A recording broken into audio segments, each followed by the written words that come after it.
This is in response to raw5069, who recently made a video asking, as far as atheism goes, I'm just curious. What good comes from being an atheist? that very much depends on the individual. I don't think morality and intelligence have much to do with whether a person believes the claims of a particular religion. Good people will be kind to others regardless of their beliefs, not because of them. Similarly, there are bad people on both sides of the theist-atheist divide, so in and of itself I'd say it's neutral.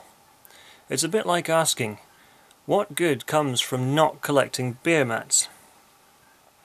If there is no God, then what good is it to be an atheist? What are the benefits? It's interesting to hear this question from a believer. Most of the theists I've spoken to won't even consider the possibility that their God might not be real. Not even hypothetically. When we ask the question, what if you're wrong?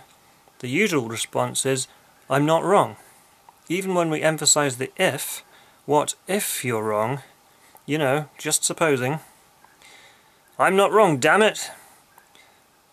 So, if the God of the Bible isn't real, then that tells me that the story of God drowning every human being on the planet, apart from Noah, Shem, Ham, Japheth, and their 4 unnamed wives, probably didn't happen. And that's a good thing in my book. Who would want global genocide? Seriously. Why did all but 2 or 7 of every animal have to die also? And all the plant life? Not to mention the minor detail of all the water on the earth, fresh and salt water being mixed together, which would be lethal to pretty much every aquatic creature that we know of. It seems like such a pointless waste of life. I couldn't imagine Jesus doing that.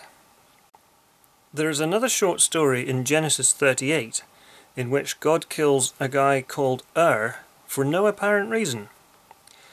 And then when his brother Onan was ordered by their father Judah to have sex with his dead brother's wife Tamar, he wasn't happy and pulled out before the point of no return and spilled his seed on the ground.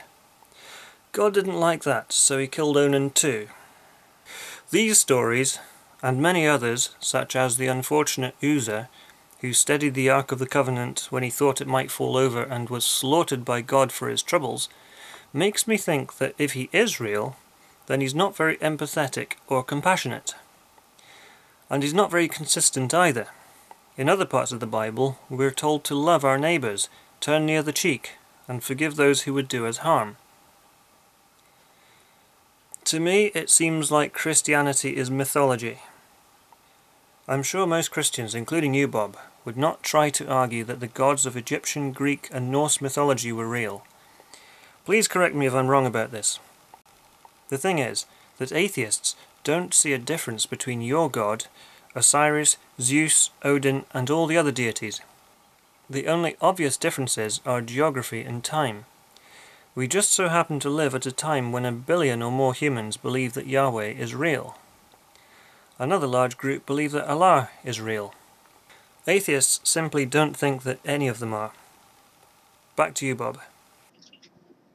Is it just the freedom to do whatever you want, guilt-free? Not exactly. It has to do with the freedom of thought, though.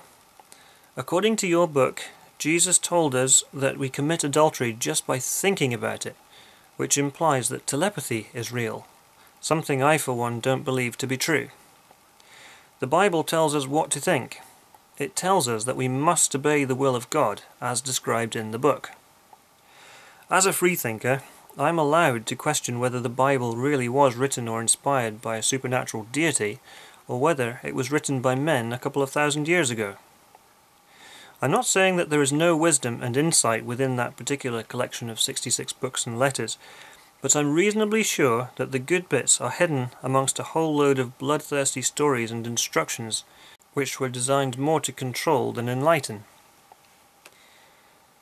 I consider myself a fairly moral person.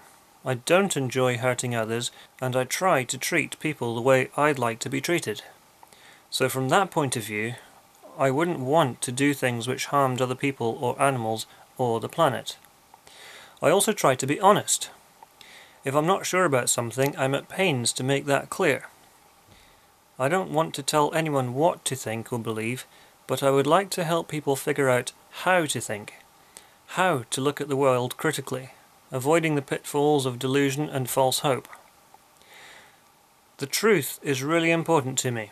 If I've reached the wrong conclusion about the supernatural, God, or the way the world works, I want to know about it. Now, regarding guilt. My reading of the Bible tells me that humans are supposed to feel guilty about their innate sinfulness. We're told that we're scumbags, but commanded to behave impeccably according to a whole bunch of commandments within the Bible, many of which our supposed God-given sense of morality finds abhorrent. I don't feel at all guilty for transgressing laws such as killing my gay friends or working on the Sabbath. The people in my life I care about are real, and I do feel guilty about not spending so much time with them. God doesn't seem to be real from where I'm standing, so I feel no guilt for questioning the claims of the religious. Please, let me hear from atheists on this. Those were just a few of my thoughts.